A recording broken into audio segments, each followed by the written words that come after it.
Hello दोस्तों, आपका स्वागत है हमारे चैनल सुनी अनसुनी कहानी में। आज हम लेकर आए हैं आपके लिए मुंशी प्रेमचंद जी द्वारा लिखी कहानी सौत। अगर वीडियो पसंद आए तो इस वीडियो को लाइक और चैनल को सब्सक्राइब कर बेल आइकन दबाना ना भूलें। तो बिना देरी किए शुरू करते हैं आज की हमारी कहानी। जब रजिया के 2-3 बच्चे होकर मर गए और उम्र ढल चली तो रामू का प्रेम उससे कुछ कम होने लगा और दूसरे ब्याह की धुन सवार हुई। आए दिन रजिया से बकझक होने लगी। रामू एक न एक बहाना खोजकर रजिया पर बिगड़ता और उसे मारता और अंत को वह नई स्त्री ले ही आया। इसका नाम था दासी।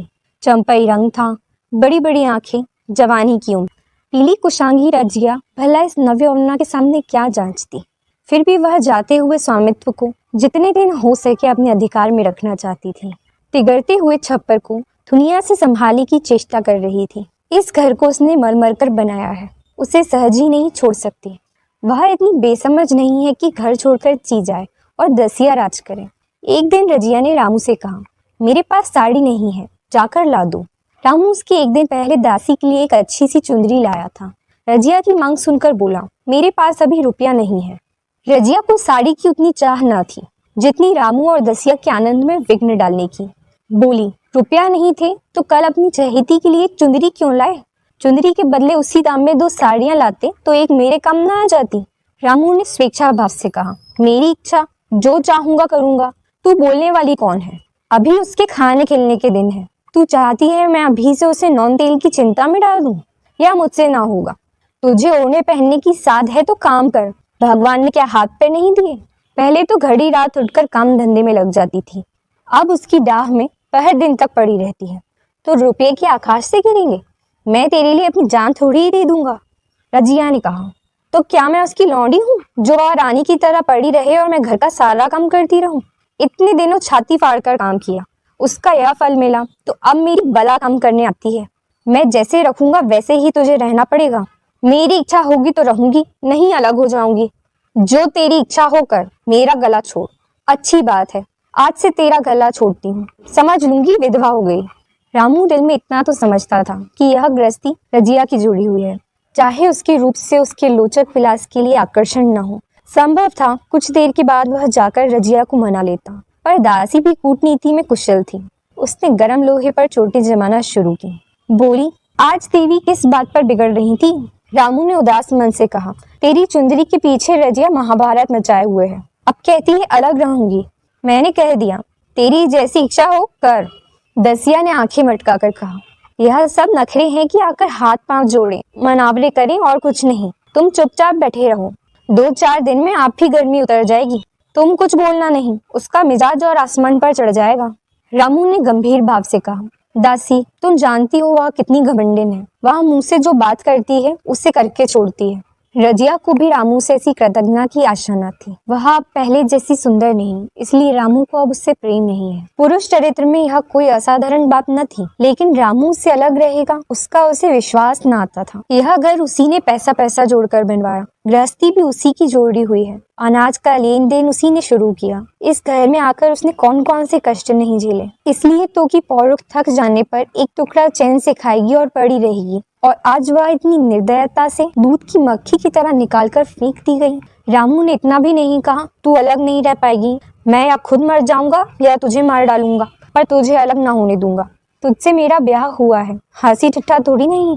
तो जब रामू को उसकी परवाह नहीं है तो वह रामू की परवाह क्यों करे? क्या सभी स्त्रियों के पुरुष बैठे होते हैं? सभी के माँ बाप बेटे पोते होते हैं? आज उसके लड़के जीते होते तो मजाल थी कि यह नई स्त्री लगते और मेरी यह दुर्गति करते। इस निर्दयी को मेरे ऊपर इतनी भी दया न आई। नारी हृदय की सारी परश्वता इस अत्याचार से विद्रोह करने लगी। वही आग जो मोटी लड़की को स्पर्श भी नहीं कर सकती, फूस को जलाकर भस्म कर देती है। दूसरे दिन रजिया एक दूसरे गांव में चली गई। उसने अपने साथ कुछ न लिया। जो साड़ी उसकी देह पर थी वही उसकी सारी संपत्ति थी। विधाता ने उसके बालकों को पहले ही छीन लिया था, आज घर भी छीन लिया। रामू उस समय दासी के साथ बैठा हुआ अमोद विमोद कर रहा था। रजिया को जाते देखकर शायद वह समझ न सका कि वह चली जा रही है। रजिया ने यही समझा। इस तरह तोरों की भांति वह जाना भी न चाहती थी। वह दासी को, उसके पति को और सारे गांव को दिखा देना चाहती थी कि वह इस घर से थैली की भी चीज न लेके जा रही है। गांव वालों की दृष्टि में रामू का अपमान करना ही उसका लक्ष्य था। उसके चुपचाप चले जाने से तो कुछ भी ना होगा।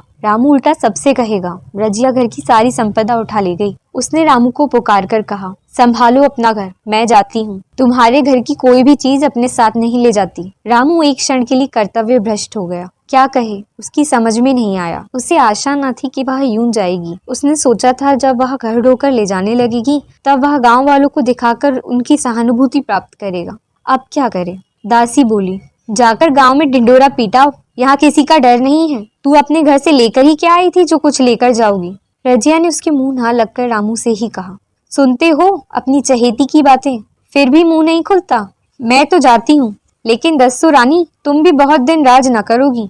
ईश्वर के दरबार में अन्याय नहीं फलता। वह बड़े बड़े घमंडियों का घमंड चूर कर देते हैं। दसिया ठट्ठा मारकर हंसी, पर रामू ने सिर झुका लिया।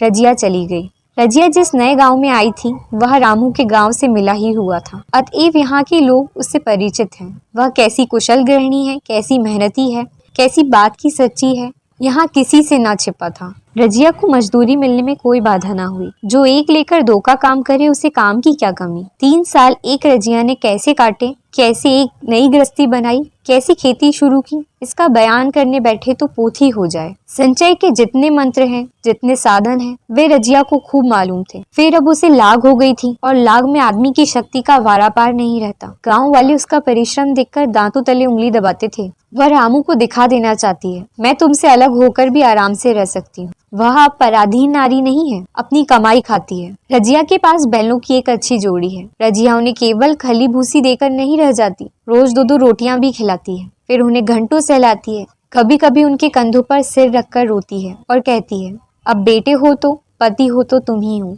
मेरी जाल अब तुम्हारे ही साथ है। दोनों बैल शायद रजिया की भाषा और भाव समझते हैं। वह मनुष्य नहीं बैल हैं। दोनों सिर नीचा करके रजिया का हाथ चाटकर उससे आश्वासन देते हैं। वे उससे देखते ही कितने प्रेम से उसकी ओर ताकने लगते हैं, कितनी हर्ष से कंधा झुलाकर वह चोवा रखवाते हैं और कैसे ही तोड़ काम मेहनत करते हैं। यह वह लोग समझ सकते हैं जिन्होंने बैलों की सेवा की है और उनके हृदय को अपनाया है।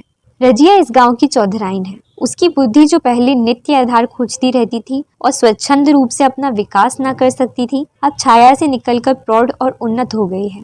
एक दिन रजिया घर लौटी तो एक आदमी ने कहा, तुमने नहीं सुना चौधराइन, रामू तो बहुत बीमार है, सुना है 10 लंघन हो गए हैं।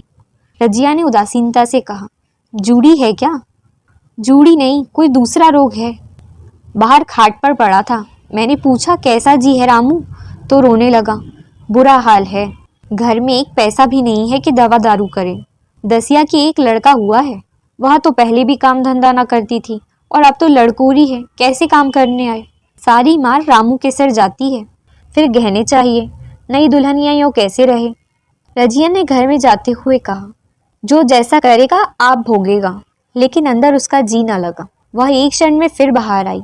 शायद उस आदमी से कुछ पूछना चाहती थी और इस अंदाज से पूछना चाहती थी मानो उसे कुछ परवाह नहीं है, पर वह आदमी चला गया था। रजिया ने पूर्व पश्चिम जाकर देखा, वह कहीं ना मिला। तब रजिया द्वार के चौखट पर बैठ गई। इससे वे शब्द याद आए जो उसने 3 साल पहले रामू के घर में चलते समय कहे थे। उस वक्त जलन में उसने वह शाप दिया था, अब वह जलन न थी। समय ने उसे बहुत कुछ शांत कर दिया था। रामू और दासी की हीनावस्था अब ईर्ष्या के योग्य नहीं, दया के योग्य थी। उसने सोचा रामू को 10 लंघन हो गए हैं तो अवश्य ही उसकी दशा अच्छी न होगी। कुछ ऐसा मोटा ताजा तो पहले भी ना था, 10 लंघन ने तो फिर बिल्कुल ही गुला डाला होगा। फिर इधर खेती बाड़ी में भी टोटा ही रहा, खाने पीने को भी ठीक ना मिला होगा। पड़ोसी की एक स्त्री ने आग लेने के बहाने आकर पूछा, सुना रामू बहुत बीमार है, जो जैसी करेगा वैसा पाएगा। तुम्हें इतनी बेदर्दी से निकाला कि कोई अपनी बैरी को भी ना निकाले। रजिया ने टोका, नहीं दीदी, ऐसी बात ना थी, वे तो बेचारे कुछ बोले ही नहीं। मैं चली तो सिर झुका लिया। दसिया के कहने में आकर वह चाहे जो कुछ कर बैठे हो, यो मुझे कभी कुछ न कहा। किसी की बुराई क्यों करूं? फिर कौन मर्द ऐसा है जो औरतों के बस में नहीं हो जाता? दसिया के कारण उसकी यह दशा हुई है। पड़ोसिन ने आग न मांग मुंह फेर कर चली गई। रजिया ने कलसा और रस्सी उठाई और कुएं पर पानी खींचने गई। बैलों को सानी पानी देने की बेल आ गई थी, पर उसकी आंखें उसी रास्ते की ओर लगी हुई थी जो मलसी रामू के गाँव को जाता था। कोई उसे बुलाने अवश्य आ रहा होगा। नहीं, बिना बुलाए वह कैसे जा सकती है? लोग कहेंगे आखिर दौड़ी आई ना। मगर रामू तो अचेत पड़ा होगा। 10 लंघन थोड़े नहीं होते, उसकी देह में था ही क्या। फिर उसे कौन बुलाएगा? दसिया को क्या गरज पड़ी है, कोई दूसरा घर कर लेगी। जवान है, 100 ग्राहक निकल आवेंगे। अच्छा, वह आ तो रहा है? हाँ, आ रहा है। कुछ घबराया सा जान पड़ता है। कौन आदमी है? इसे तो कभी मलसी में नहीं देखा, मगर उस वक्त से मलसी कभी गई भी तो नहीं। 2-4 नए आदमी आकर बसे ही होंगे। बटोही चुपचाप कुएं के पास से निकला। रजिया ने कलसा जगत पर रख दिया और उसके पास जाकर बोली, रामू महतो ने भेजा है तुम्हें? अच्छा तो चलो घर, मैं तुम्हारे साथ चलती हूँ। नहीं, अभी मुझे कुछ देर है। बैलों को सानी पानी देना है, दिया बत्ती करनी है। तुम्हें रुपये दे दूं, जाकर दसिया को दे देना। कह देना कोई काम हो तो बुला भेजे। बटोही रामू को क्या जाने, किसी दूसरे गांव का रहने वाला था। पहले तो चकराया, फिर समझ गया। चुपके से रजिया के साथ चला गया और रुपये लेकर लंबा हुआ। चलते चलते रजिया ने पूछा, अब क्या हाल है उनका? बटोही ने अटकल से कहा, अब तो कुछ संभल रही हैं। दसिया बहुत रो धो तो नहीं रही है? रोती तो नहीं थी, वह क्या रोएगी, मालूम होगा पीछे। बटोही चला गया तो रजिया ने बैलों को सानी पानी किया, पर मन रामू की ओर ही लगा हुआ था। स्नेह स्मृतियां छोटी छोटी तारिकाओं की भांति मन में उदित होती जाती थी। एक बार जब वह बीमार पड़ी थी, वह बात याद आई। 10 साल हो गए, वह कैसे रात दिन उसके सिरहाने बैठा रहता था। खाना पीना तक भूल गया था। उसके मन में आया, क्यों ना चलकर देख ही आवे। कोई क्या कहेगा, किसका मुंह है जो कुछ कहे। चोरी करने नहीं जा रही हूँ, उस आदमी के पास जा रही हूँ जिसके साथ 15-20 साल रही हूँ। दसिया नाक से कोड़ेगी, मुझे उससे क्या मतलब। रजिया ने किवाड़ बंद किए, घर मजूर को सहेजा और रामू को देखने चली, कांपती झिझकती, क्षमा का दान लिए हुए। रामू को थोड़े ही दिनों में मालूम हो गया था कि उसके घर की आत्मा निकल गई, और वह चाहे कितना जोर लगा ले, कितना ही सर खपाए, उसमें स्फूर्ति नहीं आती। दासी सुंदरी थी, शौकीन थी और फूहड़ थी। जब पहला नशा उतरा तो ठाई ठाई शुरू हुई। खेती की उपज कम होने लगी, और जो होती भी थी वह उटपटांग खर्च होती थी। ऋण लेना पड़ता था। इसी चिंता और शोक में उसका स्वास्थ्य बिगड़ने लगा। शुरू में कुछ परवाह न की, परवाह करके ही क्या करता, घर में पैसे न थे। अताइयों की चिकित्सा ने बीमारी की जड़ और मजबूत कर दी, और आज 10-12 दिन से उसका दाना पानी छूट गया था। मौत के इंतजार में खाट पर पड़ा कराह रहा था। और अब वह दशा हो गई थी जब हम भविष्य से निश्चिंत होकर अतीत में विश्राम करते हैं, जैसे कोई गाड़ी आगे का रास्ता बंद पाकर पीछे लौटे। रजिया को याद करके वह बार बार रोता और दासी को कोसता, तेरी ही कारण मैंने उसे घर से निकाला। वह क्या गई, लक्ष्मी चली गई। मैं जानता हूँ, अब भी बुलाऊं तो दौड़ी आएगी, लेकिन बुलाऊं किस मुंह से। एक बार वह आ जाती, उससे अपने अपराध क्षमा करा लेता, फिर मैं खुशी से मरता, और लालसा नहीं है। सहसा रजिया ने आकर उसके माथे पर हाथ रखते हुए पूछा, कैसा जी है अब तुम्हारा? मुझे तो आज हाल मिला। रामू ने सजल नेत्रों से उसे देखा, पर कुछ कह ना सका। दोनों हाथ जोड़कर उसे प्रणाम किया, पर हाथ जोड़े ही रह गए और आंखें उलट गईं। लाश घर में पड़ी थी। रजिया रोती थी, दासी चिंतित थी। घर में रुपये का नाम नहीं, लकड़ी तो चाहिए ही, उठाने वाले भी जलपान करेंगे ही। कफन के बगैर लाश उठेगी कैसे? 10 से कम का खर्च ना था। यहाँ घर में 10 पैसे भी नहीं। डर रही थी कि आज गहन आफत आई। ऐसे कीमती भारी गहने ही कौन थे? किसान की बिसात ही क्या। 2-3 नग बेचने पर 10 मिल जाएंगे, मगर और हो ही क्या सकता है। उसने चौधरी के लड़के को बुलाकर कहा, देवर जी, यह बेड़ा कैसे पार लागे? गांव में कोई धेले का भी विश्वास करने वाला नहीं। मेरे गहने हैं, चौधरी से कहो इन्हें गिरो रखकर आज का काम चलाएं, फिर भगवान मालिक है। रजिया से क्यों नहीं मांग लेती? सहसा रजिया आंखें पोंछती हुई आ निकली, कान में भनक पड़ी। पूछा, क्या है जोखूं? क्या सलाह कर रहे हो? अब मिट्टी उठाओगे कि सलाह की बेला है? हाँ, उसी की सरंजाम कर रहा हूँ। रुपये पैसे तो यहाँ होंगे नहीं, बीमारी में खर्च हो गए होंगे। इस बेचारी को तो बीच मझधार में लाकर छोड़ दिया। तुम लपक कर उस घर चले जाओ भैया, कौन दूर है, कुंजी लेते जाओ।